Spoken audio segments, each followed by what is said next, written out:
Esta casa agora é nossa, e você está ocupando espaço demais. As palavras da minha nora Cristina ecoaram pela sala de jantar como um tapa na minha cara. 58 anos, viúva há apenas 6 meses, e estava sendo expulsa da minha própria casa pelos meus filhos. Olhei para Marcelo, meu primogênito, esperando que ele me defendesse. Mas ele desviou o olhar, mexendo no guardanapo como se aquilo não tivesse nada a ver com ele. Senti meu coração se despedaçar. 40 anos de sacrifícios, e era assim que terminava? Mas o que nenhum deles sabia era que em 72 horas eu encontraria algo no escritório do Roberto que mudaria tudo. Um segredo que meu marido guardou por 15 anos. Um segredo que Marcelo conhecia e que destruiria a vida dele completamente. O jantar tinha sido ideia da Cristina. Um encontro familiar para conversarmos sobre o futuro. Ela disse ao telefone 3 dias antes. Eu deveria ter desconfiado pelo tom excessivamente doce da voz dela. Cristina nunca foi carinhosa comigo. Nos 6 anos que ela estava casada com Marcelo, mal me dirigia a palavra nas festas de família. Mas eu estava tão sozinha, tão perdida depois da morte do Roberto, que aceitei na hora. Achei que finalmente seríamos uma família de verdade. Que idiota eu fui. Cheguei às 7 da noite na casa deles, aquela mansão no Jardim Botânico que eu ajudei a comprar. Sim, eu ajudei. Quando Marcelo casou, ele não tinha 1 centavo no nome. Foi o Roberto quem deu a entrada de 380 mil reais, e esse dinheiro saiu da conta conjunta, aquela que eu alimentei durante anos com meu trabalho como contadora. Mas isso era um detalhe que ninguém mais lembrava. A mesa estava impecável. Cristina tinha capricho para essas coisas, eu tinha que admitir. Pratos de porcelana, taças de cristal, arranjo de flores no centro. Tudo muito bonito, muito perfeito. Frio demais para o meu gosto, mas bonito. Meus outros 2 filhos estavam lá. Amanda, 32 anos, com aquele nariz empinado que ela pegou depois que se casou com um cirurgião plástico. E Fernando, o caçula de 28, que vivia grudado no celular e mal sabia que eu existia. Mãe, senta aqui! Marcelo apontou para uma cadeira na ponta da mesa. Não a cabeceira, claro. Essa era dele agora. Eu engoli o orgulho e sentei. A comida foi servida. Salmão grelhado com legumes. Nada do bolo de carne com purê que eu fazia e que Marcelo adorava quando criança. Nada que lembrasse a mãe que cozinhou para ele durante 25 anos. Foi na sobremesa que a bomba caiu. Mãe, precisamos conversar sobre a casa. Marcelo limpou a boca com o guardanapo, sem olhar para mim.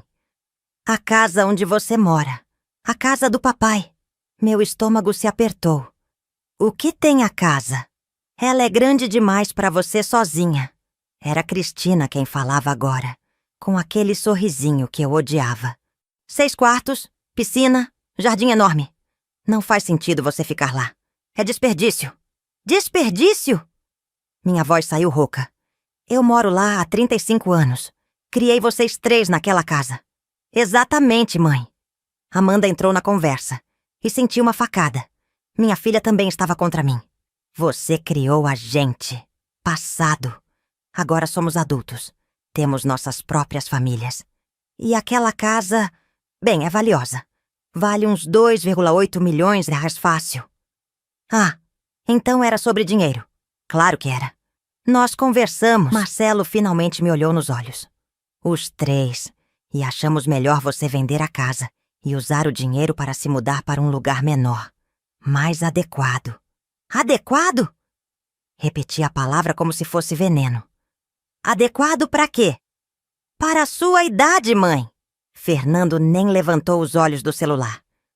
Tipo uma daquelas residências para idosos. Você teria companhia, atividades, enfermeiras. Seria melhor para você. Asilo. Meu filho estava sugerindo que eu fosse morar num asilo. Eu tenho 58 anos. Minha voz tremia. Não 85. Não preciso de enfermeiras. Mas precisa de ajuda. Cristina se inclinou para a frente e viu o brilho calculista nos olhos dela. Você está sozinha, deprimida, vivendo no passado. Não é saudável. E sinceramente, Helena, nós temos nossas vidas. Não podemos ficar correndo lá toda hora para ver se você está bem. Vocês não correm lá. As palavras saíram antes que eu pudesse segurar. Vocês não pisam lá desde o enterro do Roberto. 6 meses atrás. Silêncio constrangedor. Foi então que Cristina disse as palavras que perfurariam meu coração para sempre. Esta casa agora é nossa, e você está ocupando espaço demais. Nossas. Ela tinha dito nossas, como se a casa que eu ajudei a comprar, que eu limpei, que eu transformei em lar, fosse propriedade dela e dos meus filhos. Como se eu fosse apenas uma inquilina inconveniente. Olhei para Marcelo, implorando silenciosamente que ele dissesse alguma coisa. Qualquer coisa. Que me defendesse. Que lembrasse Cristina de que aquela era sua mãe sentada ali, não uma estranha. Mas ele só disse: Mãe, é para o seu bem. A gente já até pesquisou alguns lugares. Tem um em Petrópolis muito bom, com vista para a tua serra. Você ia gostar. Eu ia gostar. Como se ele soubesse do que eu gostava. Como se algum deles soubesse. Levantei da mesa sem comer a sobremesa. Framboesa com chantilly, a favorita do Roberto. Mais uma coisa que Cristina tinha copiado de mim sem me dar crédito. Peguei minha bolsa. Aquele modelo simples que eu comprei no shopping porque não achava certo gastar muito com luxos depois de ficar viúva. Para onde você vai? Amanda perguntou, mais irritada do que preocupada. Para casa. Minha voz saiu mais firme do que eu esperava. Para minha casa. Aquela que vocês acham que é grande demais para mim. Mãe, não seja dramática. Marcelo começou a se levantar, mas Cristina colocou a mão no braço dele, segurando-o. Ela não queria que ele fosse atrás de mim. Claro que não. Dirigi os 40 minutos até a Gávea com lágrimas escorrendo pelo rosto. As ruas de Botafogo passavam borradas pela janela. Carros buzinavam quando eu demorava no sinal verde. Eu mal conseguia enxergar. Quando cheguei em casa, a casa que Cristina achava que eu deveria vender, sentei no sofá da sala e chorei. Chorei como não chorava desde o dia do enterro. Chorei pelos 40 anos que dediquei a construir uma família que agora me descartava como lixo velho. Chorei pelo Roberto que me deixou sozinha nesse inferno. Chorei pela Helena de 20 anos atrás, aquela que tinha sonhos e ambições próprias, antes de desistir de tudo pela família. Mas no fundo das lágrimas, algo começou a queimar. Uma raiva. Pequena no início, depois crescendo, até virar uma chama que secou minhas lágrimas e me fez levantar daquele sofá. Eles queriam que eu vendesse a casa?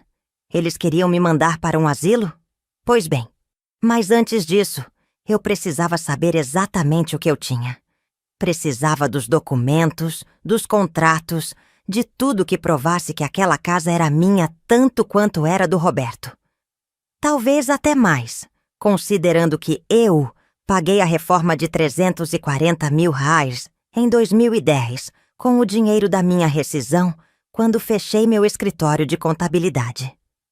E eu sabia exatamente onde Roberto guardava os documentos importantes. No cofre. Aquele que ficava no escritório dele, escondido atrás da estante de livros de direito que ele nunca leu. O que eu não sabia ainda era que dentro daquele cofre não estavam apenas documentos sobre a casa. Estavam segredos, mentiras, traições que fariam os últimos 40 anos da minha vida desmoronarem como um castelo de areia. E quando eu descobrisse tudo, meus filhos ingratos aprenderiam uma lição que jamais esqueceriam. 40 anos. 4 décadas inteiras da minha vida, dedicadas a construir uma família que agora me tratava como um estorvo. Como foi que cheguei até aqui? Como foi que a Helena de 18 anos, aquela garota brilhante que passou em primeiro lugar no vestibular de Ciências Contábeis da UFRJ, virou essa mulher de 58 anos sendo expulsa de sua própria casa? Naquela noite, sozinha na sala escura, As memórias vieram uma a uma, como fantasmas me visitando. Eu tinha 19 anos e estava no segundo ano da faculdade quando conheci Roberto Silva, num baile de formatura. Ele era 4 anos mais velho, recém-formado em administração, trabalhando como gerente comercial de uma pequena empresa de importação. Usava terno bem passado, tinha um sorriso que iluminava o salão. E quando me convidou para dançar, senti meu coração disparar. Começamos a namorar 3 semanas depois. Ele era ambicioso, cheio de planos. Um dia vou ter minha própria empresa, Helena. Vou ser dono do meu próprio negócio. E eu acreditei. Deus, como eu acreditei em todos os sonhos dele. Casamos em 1987. Eu com 21 anos. Ele com 25. Minha mãe disse: termina a faculdade primeiro, filha. Mas Roberto não queria esperar. A gente constrói o futuro juntos, ele disse. E lá fui eu, de véu e grinalda, achando que estava vivendo um conto de fadas. Marcelo nasceu 9 meses depois. Eu estava no último ano da faculdade, grávida de 6 meses, quando percebi que não conseguiria conciliar tudo. O bebê, os estudos, o casamento.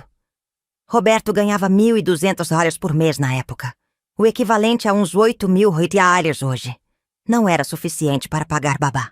Só 1 ano, Helena. Você tranca a faculdade só 1 ano. Cuida do Marcelo e depois volta. Eu prometo. A promessa do Roberto ecoou na minha cabeça por décadas. Tranquei. 1 ano virou 2. 2 viraram 5. Quando Marcelo entrou no jardim de infância e eu finalmente poderia voltar, Amanda estava na caminho. Mais um bebê. Mais uma desculpa. Só até ela entrar na escola, tia amor. Depois você retoma sua vida. Retomar minha vida. Como se a vida fosse um livro que você fecha e abre na mesma página, anos depois, encontrando tudo exatamente como deixou. Enquanto isso, Roberto crescia na empresa.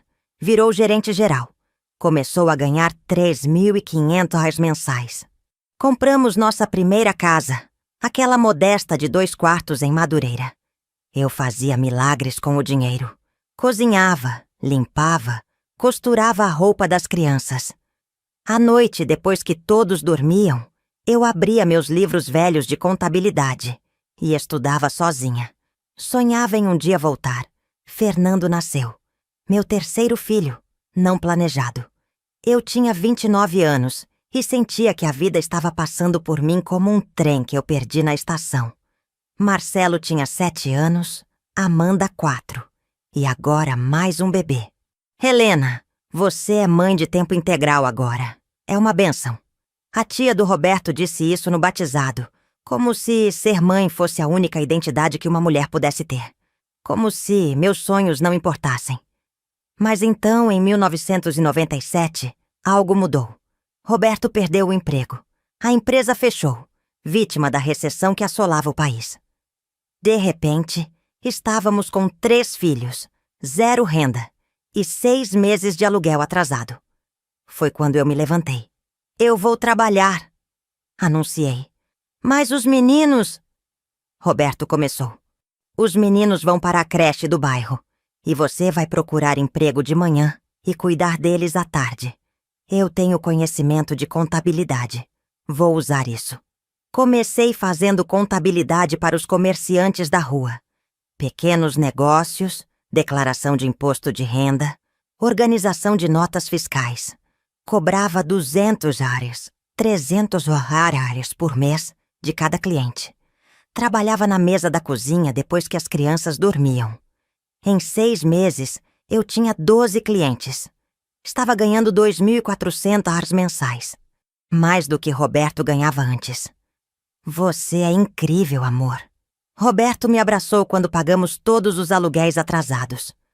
Você salvou nossa família. Eu tinha salvado, mas ninguém parecia se lembrar disso agora.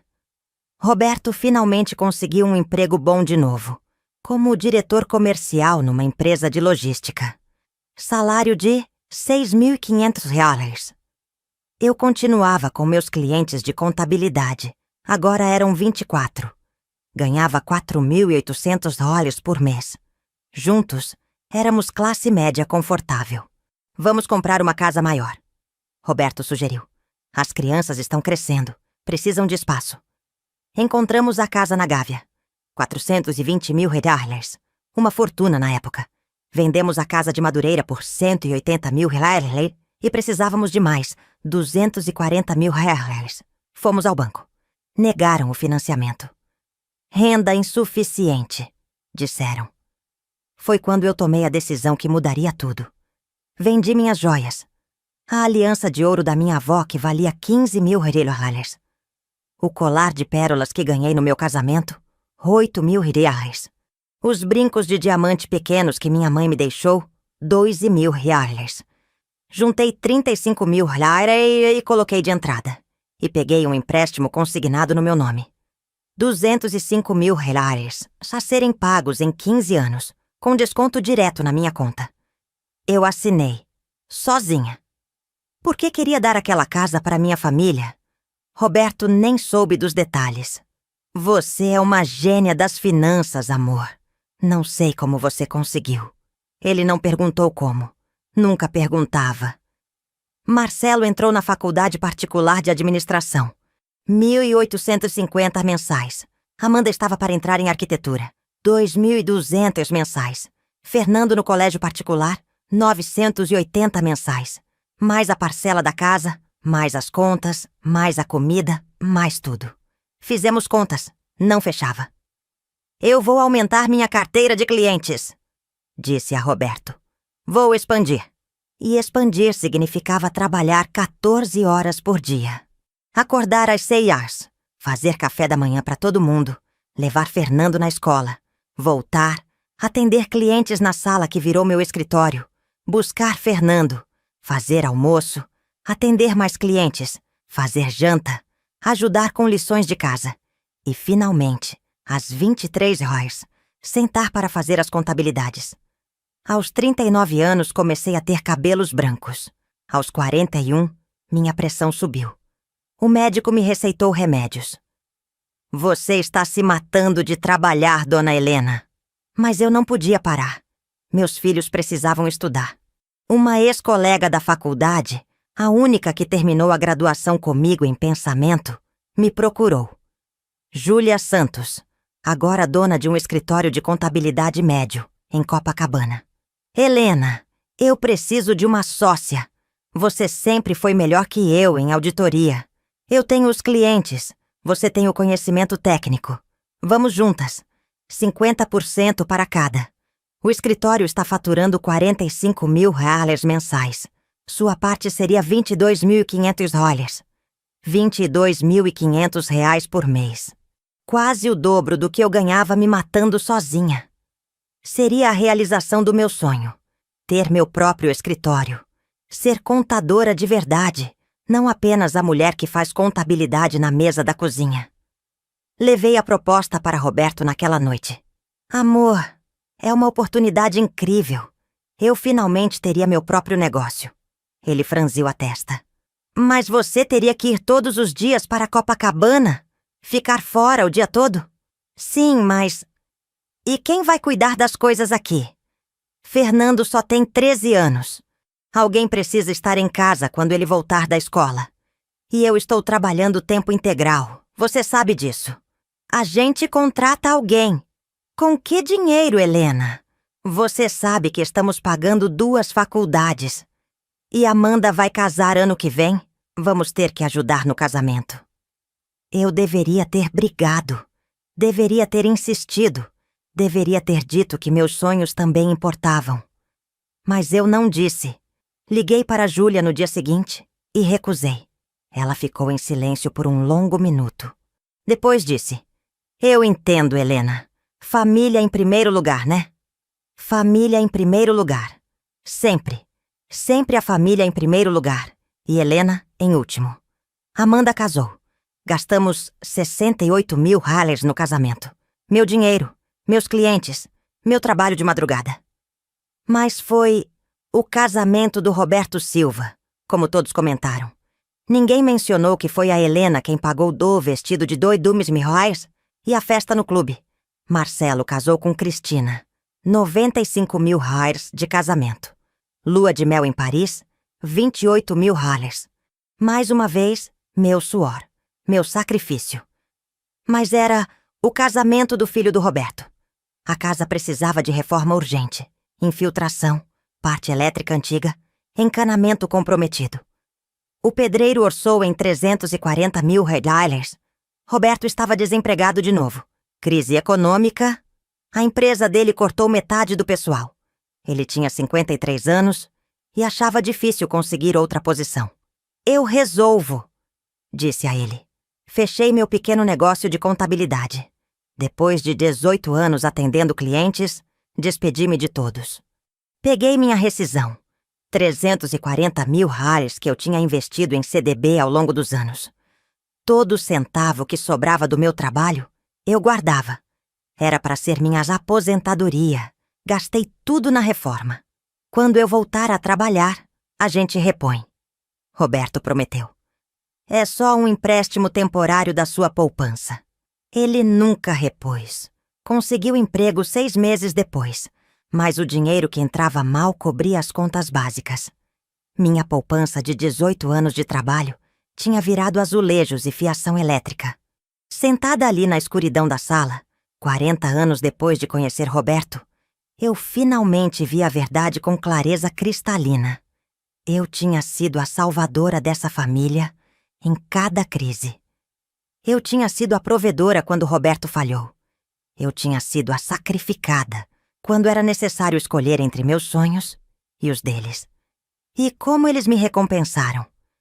Sugerindo que eu vendesse minha casa e fosse morar num asilo aos 58 anos. As lágrimas secaram completamente. A raiva agora era uma fogueira dentro do meu peito. Levantei do sofá e caminhei até o escritório. O escritório do Roberto, com aquela mesa de mogno que ele comprou quando conseguiu a promoção para diretor. A estante cheia de livros que ele nunca leu, apenas para fazer bonito quando recebia clientes em casa. O quadro com foto dele apertando a mão de algum político importante. Atrás da terceira prateleira, escondido entre livros de direito empresarial, estava o cofre. Pequeno, discreto, embutido na parede. Roberto achava que eu não sabia da existência dele. Mas eu sabia. Eu sempre soube. Quando você limpa uma casa durante 35 anos, você conhece cada canto, cada segredo. O que eu não sabia era a senha. Mas eu ia descobrir. Nem que levasse a noite toda. Porque algo me dizia que dentro daquele cofre não estava apenas o que eu procurava. Estava algo muito, muito pior. E quando eu encontrasse, nada mais seria como antes. Eram 2 da manhã quando comecei a tentar abrir o cofre. A casa estava em silêncio absoluto. Apenas o tic-tac do relógio da sala marcando os segundos. Sentei no chão do escritório, de frente para aquela caixa de metal cinza, e respirei fundo. Teclado numérico. 6 dígitos. Quantas combinações possíveis? Milhões. Mas eu conhecia Roberto. Conhecia seus padrões, suas manias, suas previsibilidades. Primeira tentativa. Data de nascimento dele. Mias Fungs e 67. 15 de dezembro de 1967. Bip, vermelho. Senha incorreta. Segunda tentativa. Data do nosso casamento. 2 de 3, 5, 8 e 7. 23 de maio de 1987. Bip, vermelho. Tentei as datas de nascimento dos 3 filhos. Todas vermelhas. Tentei combinações de números da casa, do carro, do CPF dele. Nada. Às 3h15 da manhã, meus dedos doíam. Meus olhos ardiam. Eu estava prestes a desistir quando um pensamento me atingiu. E se não fosse uma data feliz? E se fosse algo que apenas ele saberia? Algo secreto? Peguei a carteira de identidade dele, que ainda estava na gaveta da mesa. Olhei para o número do RG. 10875432. Muitos dígitos. Tentei os 6 primeiros. 108775. O cofre emitiu um clique suave. A porta se abriu. Meu coração disparou.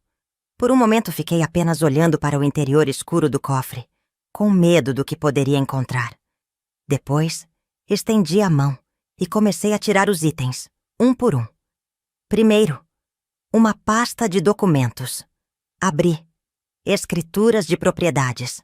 Reconhecia da nossa casa. Mas havia outra. Um apartamento na Barra da Tijuca que eu nunca tinha visto. Comprado em 2010, 680 mil reais, no nome de Roberto Silva. Apenas dele. Meu estômago se apertou. De onde tinha saído esse dinheiro? Segundo, extratos bancários. Não da nossa conta conjunta. Uma conta que eu desconhecia, no Banco Santander. Depósitos regulares.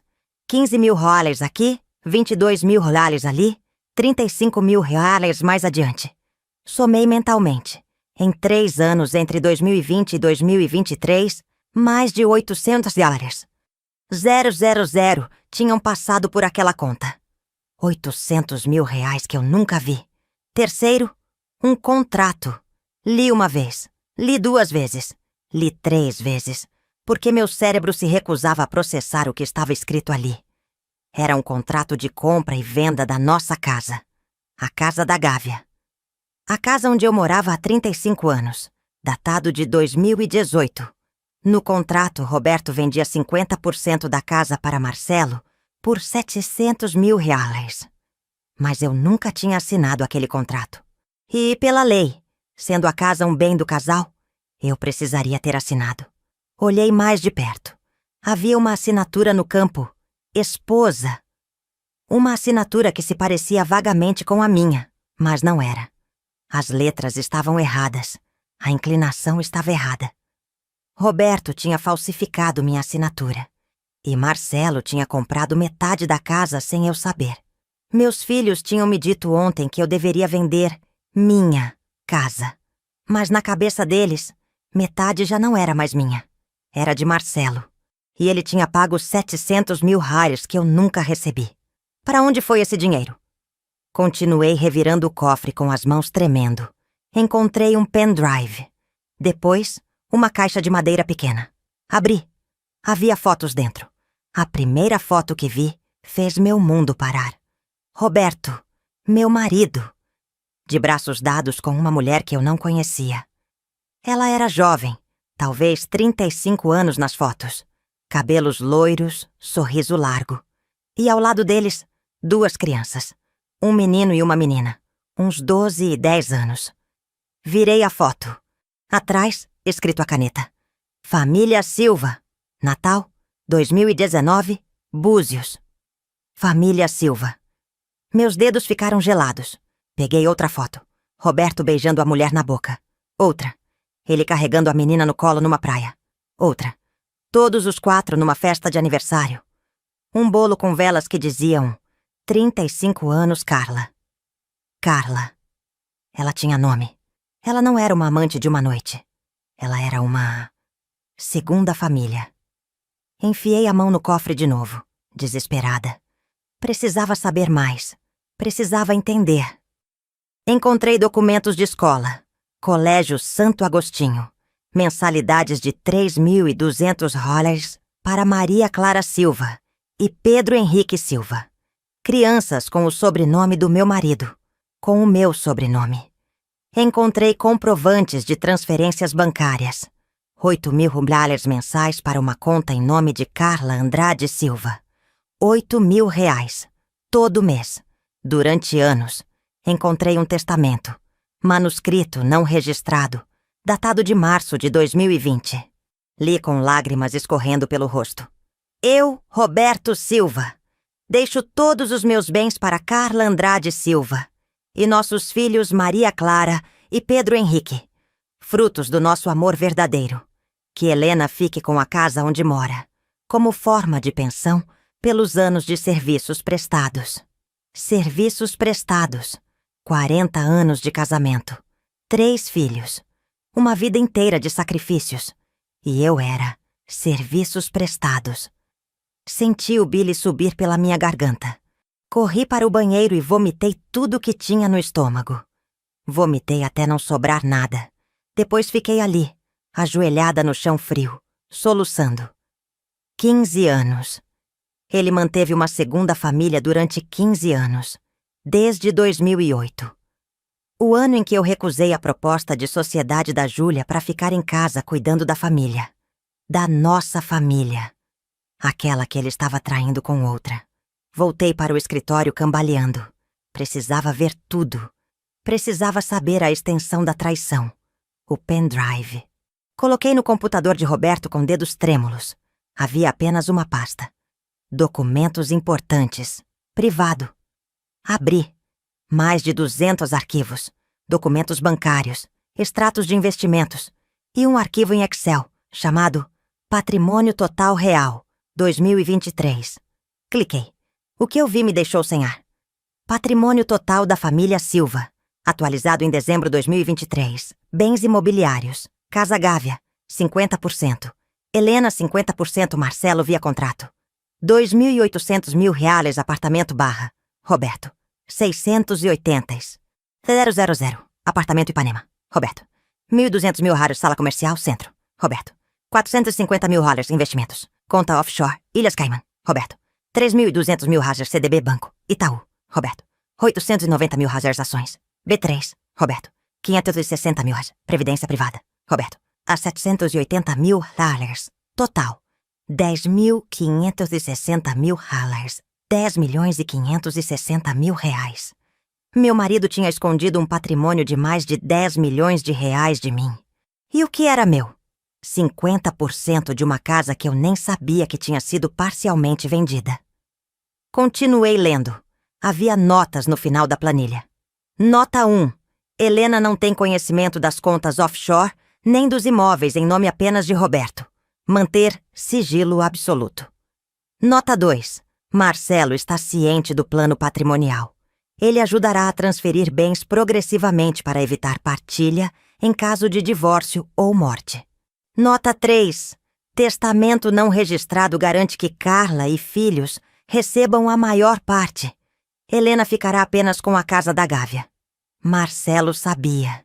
Meu filho sabia que o pai estava me roubando. Sabia da segunda família. Sabia de tudo. E estava ajudando. Foi quando o jantar de ontem fez sentido. Eles não queriam que eu vendesse a casa porque eu estava ocupando espaço. Eles queriam que eu vendesse porque, na cabeça deles, 50% já era do Marcelo. E se eu vendesse, ele embolsaria 1,4 milhão. Era um plano. Sempre foi um plano. Talvez até antes de Roberto morrer. Sentei na cadeira do escritório, aquela que ainda cheirava vagamente ao perfume dele, e fechei os olhos. Senti como se tivesse levado 1000 facadas, cada uma nas costas. 40 anos. 40 anos vivendo uma mentira. Casada com um homem que tinha outra família, que desviava dinheiro, que me via como serviços prestados. E meu filho, meu primogênito, aquele que amamentei, que ensinei a andar, que coloquei na faculdade, estava do lado dele. Fiquei ali sentada até o sol nascer. Não dormi. Não chorei mais. Apenas fiquei olhando para aqueles documentos espalhados na mesa, processando a magnitude da traição. Às 6 da manhã fiz café. Café forte, preto, 3 xícaras seguidas. Precisava pensar com clareza. Às 7, peguei meu celular e tirei foto de absolutamente tudo. Cada documento, cada extrato, cada foto, cada página da planilha. Salvei tudo em 3 pendrives diferentes e escondi em lugares separados da casa. Às 8, liguei para o número que uma vizinha me deu há 2 meses, quando ela passou por um divórcio complicado. Dr. Paulo Mendes. Advogado especialista em direito de família e fraude patrimonial. Doutor Paulo, meu nome é Helena Silva. Preciso marcar uma consulta urgente. É sobre herança, fraude e... Bem, é complicado. Muito complicado. Ele deve ter ouvido algo na minha voz, porque não hesitou.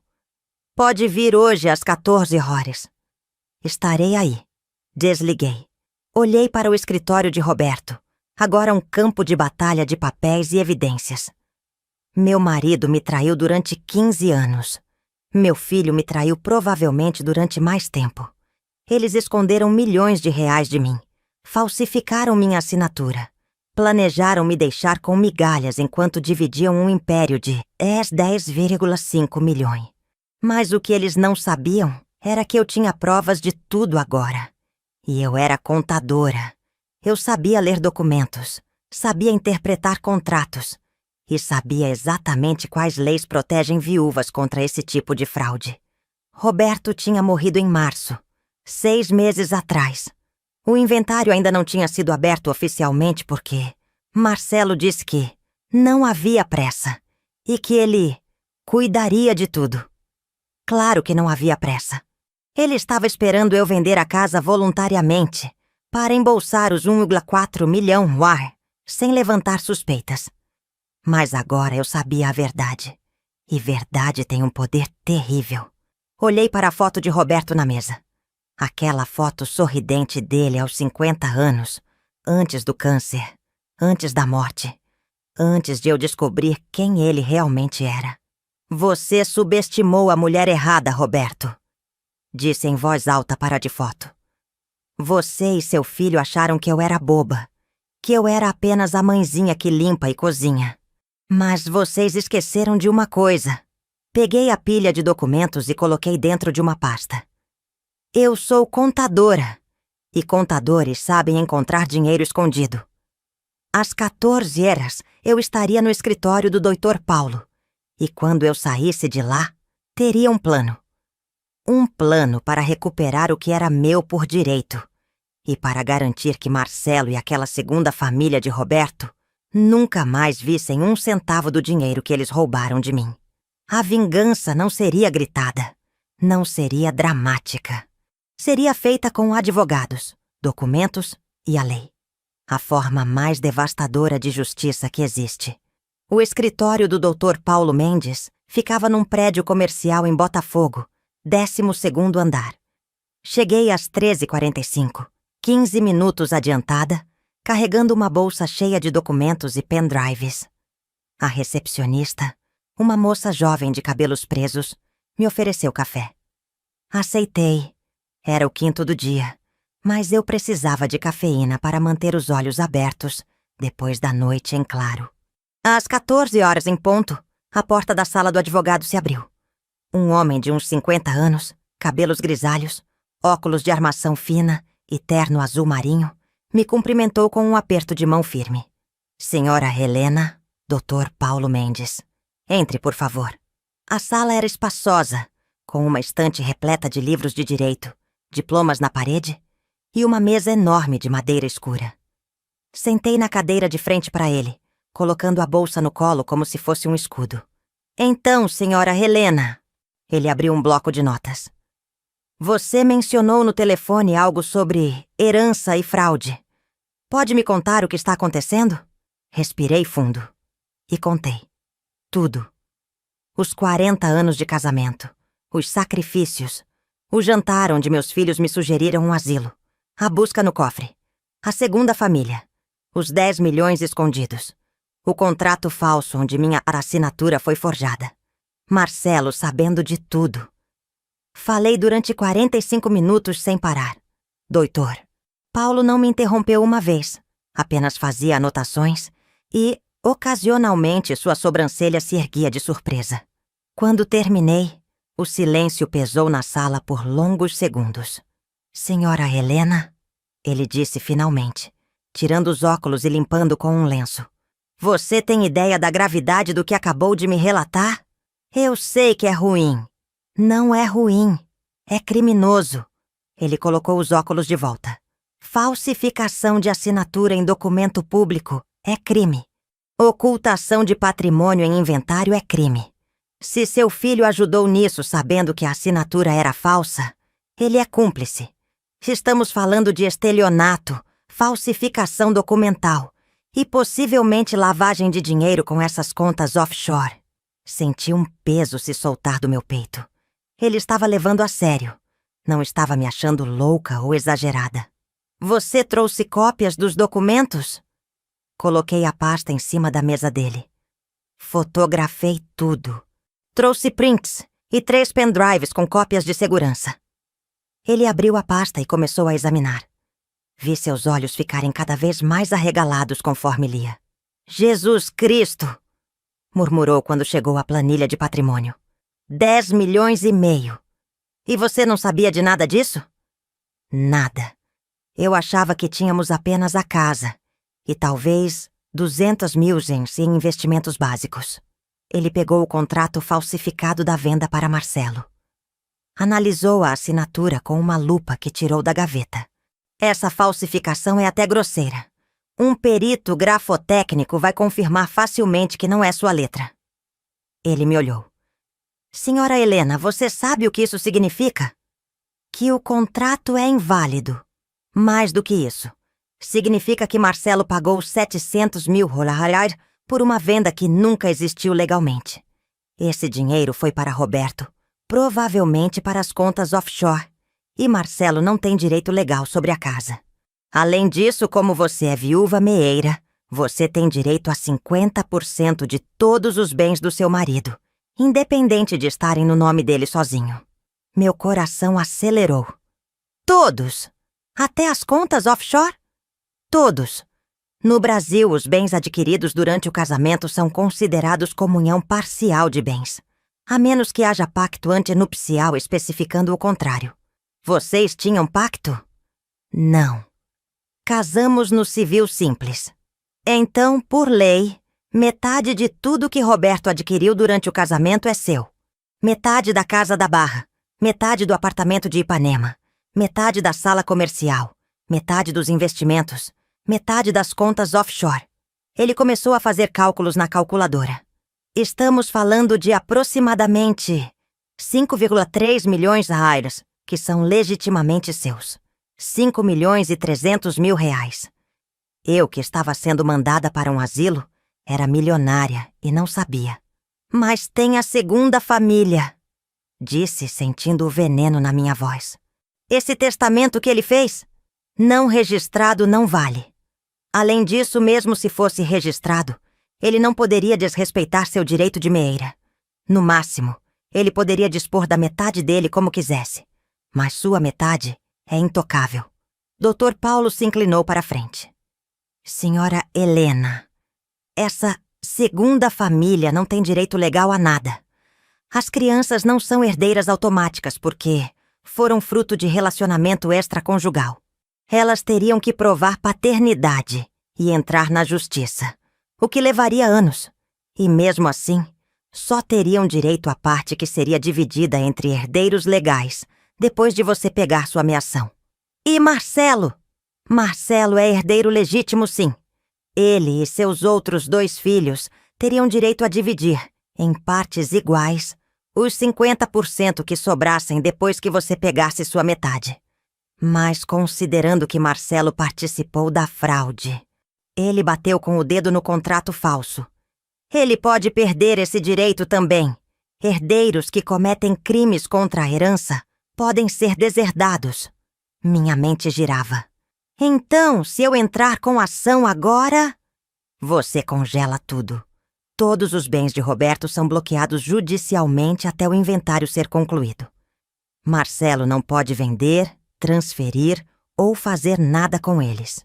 E como você tem provas de fraude, podemos pedir a anulação daquele contrato falso e ainda processar criminalmente todos os envolvidos. Inclusive Marcelo. Ele me olhou com seriedade. Sei que é seu filho, mas ele cometeu crimes. A senhora precisa decidir até onde quer ir. Fechei os olhos. A imagem do Marcelo pequeno, de 5 anos, me abraçando e dizendo: "Eu te amo, mãe", me veio à mente. Depois, a imagem dele no jantar, desviando o olhar quando Cristina me humilhava, veio logo atrás. "Eu quero que ele enfrente as consequências", disse, abrindo os olhos. "Todas elas." Dr. Paulo assentiu lentamente. "Então vamos fazer o seguinte. Vou preparar 3 ações simultâneas. Primeira, ação de inventário com você como inventariante, arrolando todos os bens de Roberto, incluindo os ocultos. Segunda, ação de anulação do contrato falso com pedido de dano moral contra Marcelo.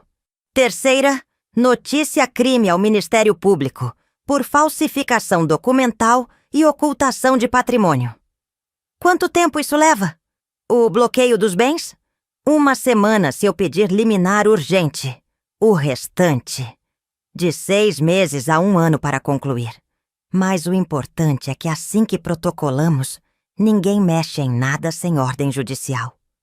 E quanto você cobra? Normalmente 10% do valor da causa recuperado. Mas vendo a complexidade e a gravidade, vamos fazer 15% de tudo que você recuperar, além da casa onde já mora.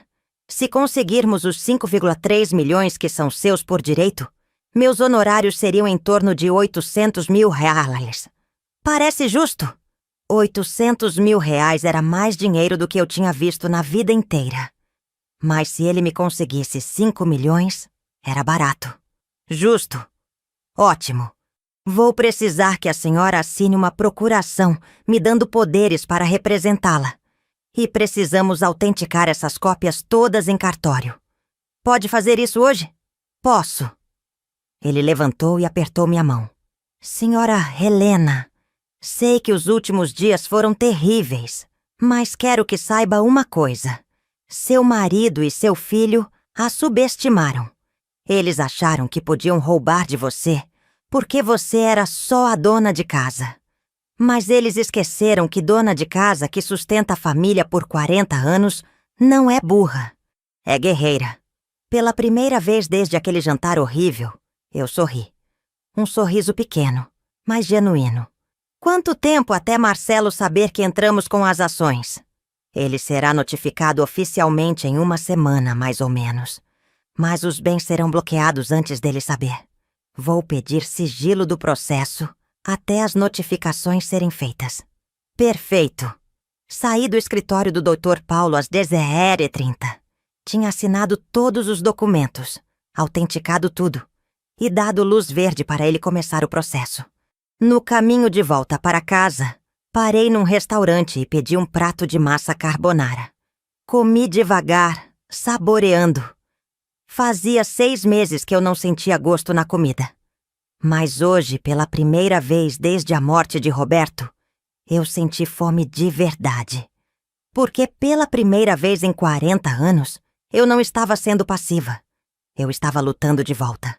Quando cheguei em casa às 19h, meu celular tocou. Era Marcelo. Mãe, você já pensou sobre o que conversamos no jantar? Respirei fundo. Precisava parecer normal. Precisava que ele não suspeitasse de nada pelos próximos 7 dias. Ainda estou pensando, filho. Não demora muito. A gente precisa saber se vai precisar colocar a casa no mercado ou não. Colocar a casa no mercado. A casa que 50% já era dele, na cabeça demente dele. Vou te dar uma resposta em 2 semanas. Menti. Tá bom. Te amo, mãe. Te amo. As palavras soaram tão vazias, tão falsas. Também te amo. Menti de volta. E desliguei. Sentei no sofá com uma taça de vinho. Vinho tinto. Uma garrafa cara que Roberto guardava para ocasiões especiais. Bem, essa era especial. Em 7 dias, Marcelo receberia aí a notificação.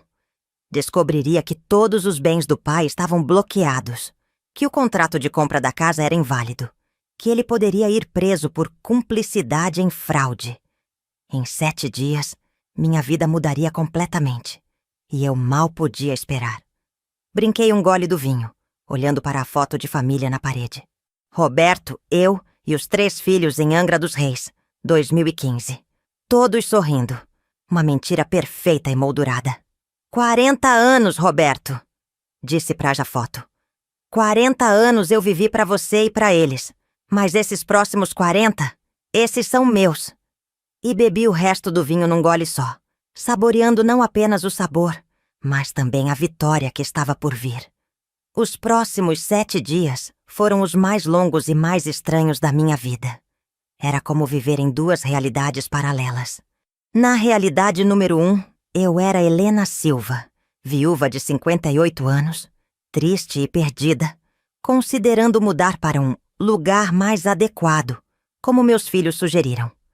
Na realidade número 2, eu era Helena Silva, mulher que descobriu uma fraude milionária e estava prestes a virar a mesa completamente.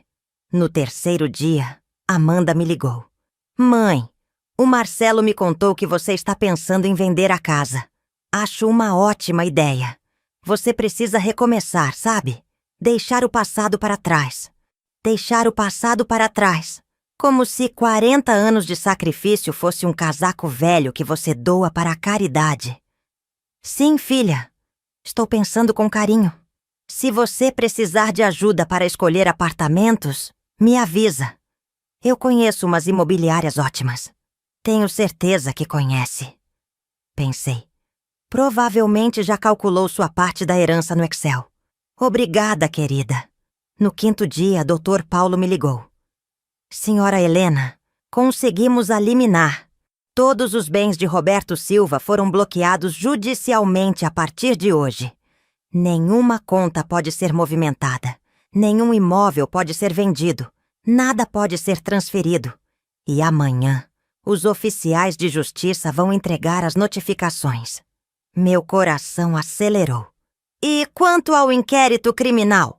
O Ministério Público aceitou nossa notícia-crime. Vão investigar a falsificação e a ocultação de patrimônio.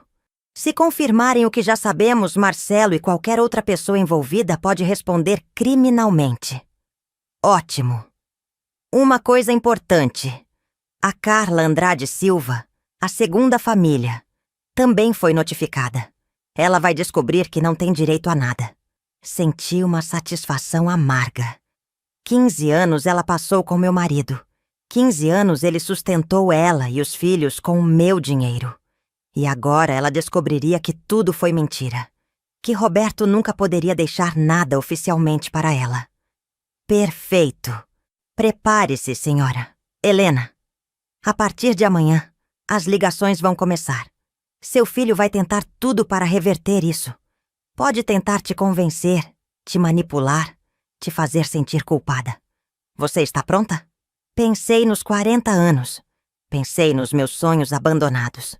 Pensei na sociedade com Júlia que eu recusei. Pensei nos 340 mil reais da minha rescisão, gastos na reforma. Pensei nas joias da minha avó vendidas. Pensei em cada madrugada trabalhando para pagar faculdade dos filhos ingratos. Estou mais do que pronta, respondi. A primeira ligação veio no dia seguinte, às 9h15 da manhã. Eu estava tomando café quando o celular tocou. Marcelo. Respirei fundo e atendi. O que você fez? Ele gritou tão alto que afastei o telefone do ouvido. O que diabos você fez, mãe? Bom dia pra você também, filho. Não me venha com bom dia. Eu acabei de receber uma notificação judicial, dizendo que todos os bens do papai estão bloqueados e que eu sou réu numa ação de anulação de contrato. Você está me processando? Estou, respondi calmamente, mexendo o café com a colherinha. Por falsificação documental e fraude.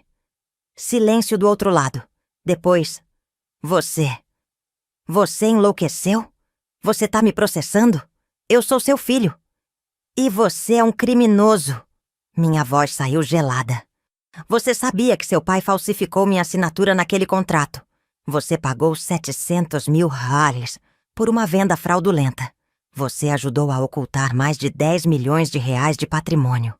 E você sabia da segunda família dele. Outro silêncio. Mais longo. Como você descobriu? O cofre, Marcelo. Encontrei o cofre. Encontrei tudo. Todas as mentiras. Todos os desvios. Todas as traições. Vi a planilha onde você e seu pai planejaram me roubar. Não foi roubo. Era patrimônio do papai. Era patrimônio nosso. Comunhão parcial de bens, Marcelo. Ou você faltou nessa aula de direito? Minha voz subiu pela primeira vez. Metade de tudo que seu pai tinha era meu. E você sabia disso. Por isso falsificaram minha assinatura. Por isso, esconderam os imóveis e os investimentos. Mãe, eu posso explicar. Não quero explicações. Quero justiça. E vou ter. Você vai me fazer ir preso? Sua mãe vai me fazer ir preso? Você devia ter pensado nisso antes de ajudar seu pai a me roubar. Eu não te roubei! Roubou sim! Gritei de volta. E senti um prazer terrível nisso. Você, seu pai e aquela mulher que ele mantinha. Vocês roubaram 40 anos da minha vida. Roubaram meus sonhos. Roubaram meu dinheiro. E acharam que eu ia ficar quieta? Que eu ia vender a casa e ir para um asilo enquanto vocês dividiam milhões? Não era assim. Era exatamente assim. Bati a xícara na mesa. E sabe o que é o mais triste, Marcelo? Eu teria dividido tudo com você. Se vocês tivessem sido honestos. Se você tivesse me contado sobre o patrimônio do seu pai. Se tivessem aberto o inventário direitinho, eu teria dado a sua parte sem problema. Mas vocês me trataram como lixo. Me enganaram. Me roubaram. E agora vão pagar. Desliguei na cara dele. Minhas mãos tremiam, mas era de raiva, não de medo. Era uma raiva boa. Uma raiva que me dava poder. O telefone tocou de novo. Amanda. Ignorei. Tocou uma terceira vez. Fernando. Ignorei também. Depois, mensagens começaram a chegar. Amanda. Mãe, o que está acontecendo? Marcelo me ligou falando de processo? Fernando. Mãe, você tá bem? Tá precisando de ajuda médica? Ajuda médica. Eles achavam que eu estava louca. Cristina. Helena, precisamos conversar. Você não sabe o que está fazendo. Está destruindo sua própria família. Destruindo a família. A família que já estava destruída há 15 anos, desde que Roberto começou a me trair. Bloqueei todos os números. Na segunda-feira seguinte, recebi um e-mail do Dr. Paulo com uma atualização que me fez sorrir pela primeira vez em dias. Senhora Helena, novidades importantes. A perícia grafotécnica confirmou que a assinatura no contrato é falsificada. Marcelo não tem mais base legal para alegar propriedade da casa. Conseguimos rastrear as contas offshore. Há 3,2 milhões Reuters nas Ilhas Cayman que serão repatriados assim que o processo de inventário for concluído. Carla Andrade Silva contratou advogado e está tentando alegar união estável com Roberto. Mas isso será difícil de provar, considerando que ele nunca se divorciou da senhora e mantinha residência oficial no seu endereço. Ela não tem direito à meação. Maria Clara e Pedro Henrique, os filhos de Roberto com Carla, terão que fazer teste de DNA para comprovar paternidade. Mesmo que comprovem, como herdeiros eles teriam direito apenas à parte da herança, dividida com seus 3 filhos legítimos, depois da sua meação. Ou seja, valores muito menores do que Carla esperava. O apartamento da Barra e de Ipanema foram avaliados. Valores totais: 2,1 milhões. Metade, 1,5 milhão, é seu por direito de meeira. Resumindo, você tem direito, no mínimo, a 5,8 milhões de dólares, possivelmente mais quando finalizarmos todas as avaliações. Parabéns, você não é apenas vítima, você é milionária. Atenciosamente, Dr. Paulo Mendes. Ler aquele e-mail foi surreal. Milionária. Eu, Helena Silva, que vendia joias para dar entrada em casa, era milionária. Não por conta do Roberto, por conta da lei, por conta do meu direito como esposa que construiu aquele patrimônio junto com ele, mesmo que ele tivesse escondido tudo. Naquela mesma noite, fiz algo que não fazia há 10 anos. Liguei para Júlia Santos, minha antiga colega de faculdade, aquela que tinha me oferecido sociedade em 2008. Helena? A voz dela soou surpresa. Helena Silva? Meu Deus, quantos anos! Oi, Júlia. Sei que faz tempo, mas eu gostaria de saber se aquela proposta de sociedade ainda está de pé. Risada do outro lado. Helena, aquilo foi há 15 anos. Eu sei, e eu deveria ter aceitado na época. Mas a vida... Engasguei um pouco. A vida me levou para outro caminho. Um caminho que acabou agora. E eu gostaria de retomar meu próprio caminho, se ainda for possível. Silêncio pensativo. Depois. Você terminou a faculdade? Tem CRC ativo? Terminei em 2020. Fiz EAD. O Roberto ficou doente. E eu precisava de algo para fazer nas madrugadas no hospital. Meu CRC está ativo, sim. Por que você quer voltar para a contabilidade agora? Porque eu finalmente posso. Porque eu finalmente sou livre. E porque... Júlia, eu amo contabilidade. Sempre amei. Desistir foi o erro da minha vida. Eu quero corrigir isso. Mais silêncio. Depois, Júlia disse: Meu escritório agora tem 15 funcionários. Faturamos 180 mil reais mensais. É bem maior do que em 2008. Mas eu ainda lembro de você, Helena. Você sempre foi a melhor da turma em auditoria. Se você entrar como sócia, não seria mais 50-50. Seria tipo 30% para você, 70% para mim. Reflete todo o trabalho que eu fiz sozinha esses anos. Mas ainda assim, sua parte daria uns 54 mil reais mensais. Você tá dentro? 54 mil reais por mês, fazendo o que eu amava. Eu tô dentro, respondi sem hesitar. Ótimo. Semana que vem a gente assina o contrato de sociedade. E Helena? Sim? Seja bem-vinda de volta à sua própria vida. Desliguei e chorei. Mas não era choro de tristeza. Era choro de alívio, de libertação. 40 anos depois, eu finalmente estava fazendo o que eu queria fazer. 3 meses se passaram desde aquele jantar fatídico. 3 meses desde que descobri as mentiras. 3 meses desde que minha vida mudou completamente. Era uma sexta-feira de junho, fria, com aquele vento típico do inverno carioca. Eu estava no escritório que agora era meu também.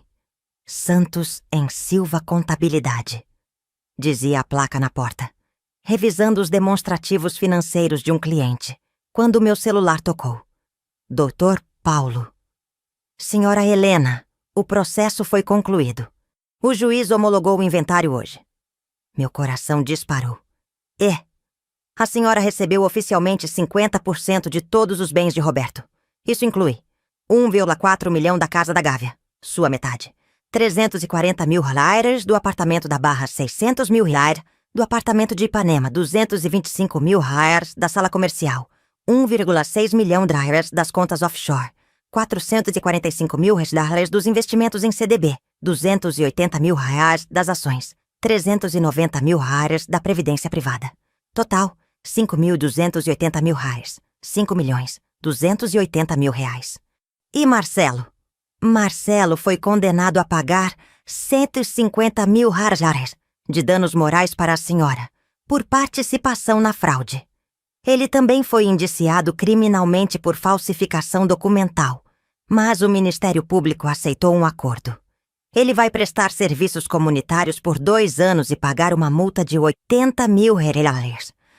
Não vai preso, mas tem ficha criminal agora. Ficha criminal! Meu filho tinha ficha criminal. Parte de mim, aquela parte de mãe que ainda existia lá no fundo, sentiu uma pontada de dor, mas era muito pequena, quase imperceptível. E a Carla? A segunda família? Carla não conseguiu provar união estável. O juiz disse que, considerando que Roberto mantinha residência oficial com a senhora, pagava contas no seu nome e nunca se divorciou, a relação dele com Carla era apenas um relacionamento extraconjugal, sem direitos sucessórios. Ela não recebeu nada. E as crianças? Maria Clara e Pedro? O teste de DNA confirmou paternidade. Como herdeiros, eles têm direito a dividir a parte de Roberto com seus 3 filhos. Então, a metade de Roberto, os 5,28 milhões, foi dividida em 5 partes. Marcelo, Amanda, Fernando, Maria Clara e Pedro. Cada um recebeu aproximadamente 1,05 milhão. Então as crianças de Roberto com Carla não ficaram sem nada. Elas receberam mais de 1 milhão cada. Eu não era monstro. Elas eram inocentes nessa história toda. Mas Carla, que usufruiu por 15 anos do dinheiro que Roberto desviava de mim? Carla não recebeu 1 centavo. E isso era justo. Dr. Paulo, sobre seus honorários. Já foram depositados automaticamente pela Justiça antes da partilha, senhora Helena. 792 mil reais, conforme combinado. Foi um prazer representá-la. O prazer foi meu. Obrigada. Obrigada por levar a sério. por não achar que eu era louca ou exagerada.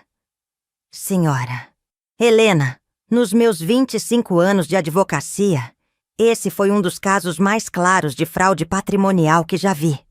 Seu marido e seu filho tentaram roubar de você. Estou feliz que conseguimos justiça. Desliguei e fiquei olhando pela janela do escritório, vendo o movimento da Rua da Quitanda lá embaixo. 5 milhões de reais.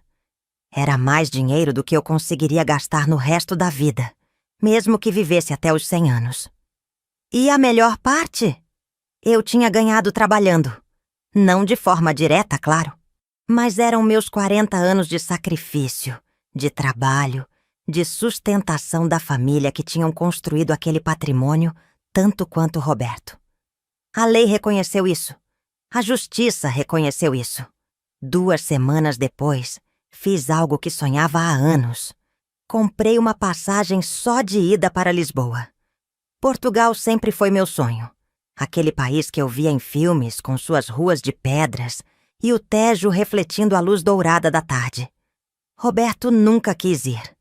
Europa é muito longe, ele dizia. Vamos para a Flórida, é mais prático. Mas agora eu não precisava da aprovação de Roberto, nem de ninguém. Vendi a casa da Gávea. 2,8 milhões reais no total. Fiquei com os meus 1,4 milhão da venda. Marcelo ficou com 0 porque o juiz anulou aquele contrato falso. E a outra metade foi distribuída entre os 5 herdeiros de Roberto. Comprei um apartamento lindo em Lisboa, Avenida da Liberdade. 1,2 milhão de dólares. 3 quartos, varanda com vista para a Avenida. Acabamento impecável. Transferi minha parte da sociedade com Júlia para um modelo remoto. Eu seria responsável pela parte de auditoria e consultoria para clientes internacionais, trabalhando de Portugal. Continuaria ganhando meus 54 mil reais mensais. Aos 58 anos eu estava recomeçando, em outro país, com dinheiro no banco, com uma carreira, com minha dignidade de volta. No dia que embarquei, nenhum dos meus 3 filhos foi me levar no aeroporto. Amanda tinha parado de falar comigo definitivamente. Fernando mandou uma mensagem fria. Boa sorte, mãe. Marcelo simplesmente sumiu. E sabe de uma coisa? Estava tudo bem, porque eu finalmente entendi uma verdade que levei 40 anos para aprender. Família não é quem tem seu sangue. Família é quem te respeita, quem te valoriza, quem te apoia nos momentos difíceis, não quem te apunhala pelas costas. Quando o avião decolou do Galeão, eu olhei pela janela e vi o Rio de Janeiro ficando cada vez menor lá embaixo. A cidade que tinha sido minha prisão por tanto tempo. E eu sorri. Sorri de verdade. Um sorriso enorme, molhado de lágrimas, mas de felicidade. Eu era livre. Lisboa me recebeu com um céu azul impossível e uma brisa que cheirava a mar. Cheguei num domingo de setembro, quando a cidade estava mais calma. Os turistas do verão já tinham ido embora e os lisboetas voltavam às suas rotinas. O apartamento na Avenida da Liberdade era ainda mais bonito do que nas fotos. Piso de taco claro, janelas enormes, uma varanda pequena mas perfeita para tomar café da manhã. Comprei móveis novos. Nada da casa velha veio comigo. Eu queria tudo novo, tudo meu. Nada que me lembrasse do passado. Nos primeiros dias, ainda estranhava acordar sozinha naquela cama king size e não ter a rotina de 40 anos. Fazer café para alguém, preparar almoço, limpar a casa gigante. Meu apartamento agora tinha 120 metros quadrados. Era só meu. E eu adorava cada centímetro dele. Uma semana depois de me instalar, estava tomando um café num restaurante do Chiado, quando ouvi uma voz conhecida. Helena? Helena Silva? Virei. Era Júlia. Júlia Santos, minha sócia. Aqui, em Lisboa. Júlia, o que você está fazendo aqui? Ela sorriu e se aproximou da minha mesa. Eu moro aqui. Não te contei? Mudei para Lisboa há 3 anos. Abri uma filial europeia do escritório. Trabalho daqui agora. Meu queixo caiu. Como assim? Você nunca me disse. Porque eu não sabia que você ia vir para Lisboa também. Pensei que você fosse trabalhar remoto do Brasil. Ela puxou uma cadeira. Quando você chegou? Semana passada. E vai ficar quanto tempo? Sorri. Para sempre. Ou pelo menos até eu cansar, que acho que não vai ser tão cedo. Júlia bateu palmas, animada. Então você precisa conhecer as outras meninas. Outras meninas? Sim, tem um grupo de brasileiras aqui em Lisboa, todas da nossa idade, todas recomeçando a vida. A gente se encontra toda quinta-feira num café em Alfama. Você tem que vir. E eu fui. Na quinta seguinte, entrei num café chamado A Brasileira de Alfama. E encontrei 6 mulheres sentadas numa mesa grande, todas conversando alto, rindo, gesticulando. Brasileiras legítimas. Gente, essa é a Helena. Júlia me apresentou. Minha amiga da faculdade. E agora minha sócia de novo. Elas me receberam como se me conhecessem há anos. Paula, 54, divorciada, trabalhava como guia turística. Vera, 61, viúva, tinha uma loja de artesanato português. Lucia, 58, minha idade. Se separou do marido depois de 35 anos e agora dava aulas de yoga. Teresa, 50, largou tudo no Brasil para estudar gastronomia em Lisboa. Cláudia, 56, trabalhava numa ONG de apoio a imigrantes. E Beatriz, 65, aposentada, vivia de renda e passava os dias fotografando as ruas de Lisboa. Cada uma tinha uma história. Cada uma tinha recomeçado. Cada uma tinha encontrado a si mesma depois de anos sendo a esposa de alguém ou a mãe de alguém. E pela primeira vez em 40 anos, eu me senti parte de algo. Não por obrigação, não por sacrifício, mas por escolha. O trabalho com Júlia foi se encaixando perfeitamente. Eu fazia consultoria para 3 empresas brasileiras que tinham filiais em Portugal. E adorava. Usava meu cérebro, meus conhecimentos, minha experiência. E era respeitada. Os clientes me tratavam como profissional, não como a mãezinha que entende de números. 3 meses depois de chegar, recebi uma mensagem de Amanda. Amanda. Mãe, o Marcelo está passando por dificuldades financeiras. Ele teve que vender a casa. Está morando num apartamento alugado em Jacarepaguá. A Cristina pediu divórcio. Levou as crianças. Ele está sozinho. Li a mensagem 3 vezes, esperando sentir algo. Pena, talvez. Vontade de ajudar. Mas não senti nada. Respondi. Helena. Amanda, eu lamento pelas dificuldades do seu irmão. Mas as consequências das nossas escolhas são nossas responsabilidades. Ele escolheu participar de uma fraude. Escolheu me enganar. Agora ele está colhendo por o que plantou. Eu não posso e não vou salvá-lo dessa vez. Espero que você esteja bem. Te amo, mas respeite minha distância. Ela não respondeu. E eu não esperei resposta. 6 meses depois, em março, completei 59 anos. Fiz uma festa no meu apartamento. Convidei as meninas do grupo, alguns vizinhos portugueses que tinham se tornado amigos e colegas do trabalho. Eram 20 pessoas, todas que eu escolhi ter na minha vida. Júlia fez um brinde. A Helena, que aos 59 anos teve a coragem que muitas mulheres não têm. A coragem de escolher a si mesma. Todos bateram palmas. Eu chorei, mas de felicidade.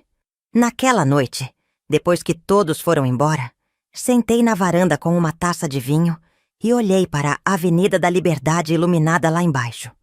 Os carros passando, as pessoas caminhando, a vida acontecendo. E pensei em Helena, de 18 anos, aquela garota que passou em primeiro lugar no vestibular de contabilidade.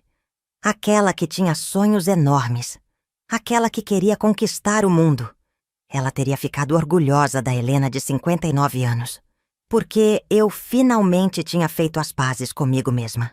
Hoje, 2 anos depois daquele jantar horrível, onde meus filhos tentaram me mandar para um asilo, olho pela janela do meu escritório em Lisboa e sorrio. Tenho 60 anos agora. Cabelos grisalhos que não me preocupo mais em tingir. Rugas ao redor dos olhos de tanto sorrir nos últimos 2 anos. 40 quilos a menos do que eu tinha quando vivia estressada no Rio. Trabalho 4 horas por dia, de segunda a quinta. Às sextas, dou consultoria gratuita para mulheres imigrantes brasileiras que querem abrir negócio em Portugal. É minha forma de retribuir, de ajudar outras mulheres a serem financeiramente independentes como eu fui forçada a ser. Dos 5,2 milhões de horas que ganhei no inventário, ainda tenho 3,8 milhões investidos. Vivo confortavelmente com os rendimentos mais o salário do trabalho. Viajo a cada 3 meses. Já fui para Paris, Roma, Barcelona, Amsterdã, Praga. Todos os lugares que Roberto dizia serem muito longe. Marcelo nunca mais me procurou. Segundo Amanda, que ainda manda mensagens esporádicas, ele trabalha como gerente de um pequeno mercado em Campo Grande. Mora sozinho. Os filhos veem ele de 15 em 15 dias. Cristina casou de novo, com um cirurgião. E está muito bem, obrigada. Parte de mim, aquela partezinha de mãe que nunca morre completamente, sente uma pontada ao pensar no filho que criei, passando dificuldades. Mas então me lembro. Ele não passou dificuldades. Ele recebeu 1,5 milhão na herança. Se está passando dificuldades agora, é porque gastou tudo mal. E isso não é meu problema. Amanda se casou de novo também. Ela me mandou um convite para o casamento. Eu agradeci, mas não fui. Ela entendeu. Ou fingiu entender. Fernando continua distante, como sempre foi. Acho que ele não sabe muito bem o que pensar de tudo isso. Ele era jovem demais quando tudo aconteceu. Nunca estava muito envolvido. Trocamos mensagens no Natal e nos aniversários. É o máximo que consigo oferecer. Maria Clara e Pedro, os filhos de Roberto com Carla, nunca me contataram. Não sei nada sobre eles, além de que receberam a herança e sumiram. Provavelmente foi melhor assim. Quanto a Carla... Bem, Carla descobriu da pior forma possível que ser amante não dá direitos legais. Os 8 mil reais mensais que ela recebia acabaram com a morte de Roberto. O apartamento da Barra onde ela morava era de Roberto, então foi incluído no inventário e vendido. Ela teve que sair. Segundo o Dr. Paulo, que ainda me manda atualizações ocasionalmente, Carla voltou para a Bahia, sua cidade natal, e trabalha como cabeleireira. Os filhos ficaram com ela. Não sinto pena. Ela sabia que Roberto era casado. Ela escolheu aquela vida. Assim como eu escolhi ficar casada por 40 anos. Ambas colhemos o que plantamos. A diferença é que eu finalmente plantei sementes novas. E elas estão florescendo. Ontem, estava no mercado comprando frutas quando esbarrei numa mulher brasileira, uns 55 anos, com um olhar cansado e roupas simples. Pedimos desculpas ao mesmo tempo e sorri para ela. "Você é brasileira, né?" Ela perguntou. "Sou, de Porto Alegre. Você?" "Mentira. Sou do Rio. Mas aprendi que às vezes é melhor não dar muitos detalhes da vida real." "São Paulo. Cheguei há 2 meses. Estou tentando recomeçar a vida." Algo no jeito que ela disse, "recomeçar a vida", me tocou. Era o mesmo tom que eu usei 2 anos atrás. "Fugindo de algo?" Perguntei delicadamente. Ela hesitou. Depois assentiu. "De um casamento de 30 anos. Ele... Bem, não era um bom homem." "Entendo perfeitamente." Abri minha bolsa e tirei um cartão. "Eu trabalho com consultoria financeira. Se você precisar de ajuda para organizar suas finanças, para abrir negócio, qualquer coisa, me procura. Primeira consulta gratuita. E se quiser, tem um grupo de brasileiras que se encontra toda quinta em Alfama. A gente se apoia. Se você quiser vir..." Os olhos dela encheram de lágrimas. "Sério? Sério. Eu sei como é chegar num lugar novo sozinha. Assusta, mas também liberta. E é bom ter amigas no caminho." Ela apertou o cartão como se fosse ouro. "Obrigada. Muito obrigada mesmo. Disponha. E lembra, você é mais forte do que imagina. Se chegou até Lisboa, você é guerreira. Ela sorriu. Um sorriso pequeno, mas genuíno. Como o meu naquele dia no escritório do Dr. Paulo.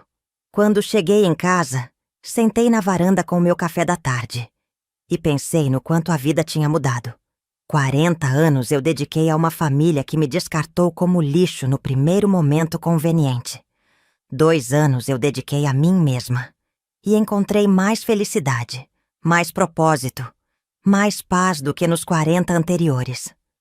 Não é que eu não ame meus filhos. Eu amo. Sempre vou amar. Mas amor próprio é mais forte que amor materno. Precisa ser. Porque se você não se respeita, ninguém vai respeitar. Meu filho Marcelo me pediu para desaparecer naquele jantar horrível. Cristina disse que eu ocupava espaço demais. Eles queriam me ver longe, num asilo, fora do caminho deles. Dei exatamente o que pediram. Desapareci. Mas não para um asilo. Para uma vida melhor. Uma vida onde eu importo. Onde eu sou prioridade. E sabe o que é engraçado? Eles achavam que estavam se livrando de mim. Mas no final, fui eu quem me livrei deles. Às vezes as pessoas subestimam aqueles que mais amam.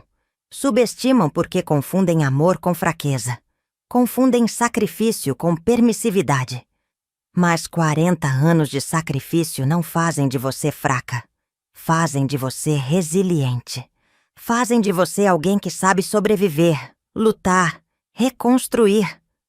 E quando finalmente essa pessoa decide parar de se sacrificar e começar a viver para si mesma?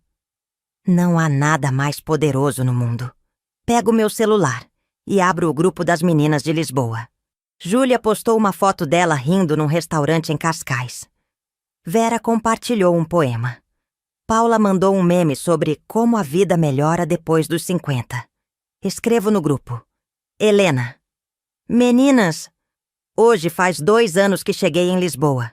2 anos desde que comecei minha nova vida. Queria agradecer a todas vocês por me acolherem, por me mostrarem que recomeçar é possível e por serem a família que eu escolhi ter. Jantar na minha casa sexta? Eu cozinho. As respostas vêm em segundos, todas confirmando presença, todas mandando corações e mensagens carinhosas. Fecho o celular e olho para o céu de Lisboa, aquele azul profundo que eu nunca me canso de admirar. Meu marido me traiu por 15 anos, meu filho me roubou, minha família me descartou. Mas eu venci, não com ódio, não com vingança cruel, mas simplesmente vivendo bem. Vivendo autenticamente, vivendo para mim. E se tem uma lição que eu gostaria que todas as mulheres do mundo aprendessem, é essa. Nunca é tarde para recomeçar. Nunca é tarde para escolher você mesma. Nunca é tarde para construir a vida que você merece. Eu tinha 58 anos quando descobri tudo. 58 anos quando tomei a decisão de lutar pelos meus direitos. 58 anos quando embarquei num avião sozinha para um país que eu nunca tinha pisado. Agora tenho 60 e estou vivendo os melhores anos da minha vida, porque finalmente entendi. Você não precisa da aprovação da sua família para ser feliz. Você não precisa do amor dos seus filhos para ter valor. Você não precisa de um homem ao seu lado para estar completa. Você só precisa de você mesma. E da coragem de recomeçar. Então, se você está lendo isso e se identifica com a minha história, se você também se sacrificou durante anos e está sendo desvalorizada, se você também sente que merece mais, mas tem medo de mudar, muda, luta, recomeça, porque a vida é curta demais para viver pelos sonhos dos outros e nunca, nunca é tarde para viver o seu próprio sonho. E agora, se você gostou dessa história de superação e justiça, não esquece de se inscrever no canal e ativar o sininho. Porque aqui no Relatos da Laura, toda semana tem histórias reais de mulheres que se recusaram a ser vítimas e se tornaram heroínas das suas próprias vidas. Até a próxima. E lembra, você é mais forte do que pensa.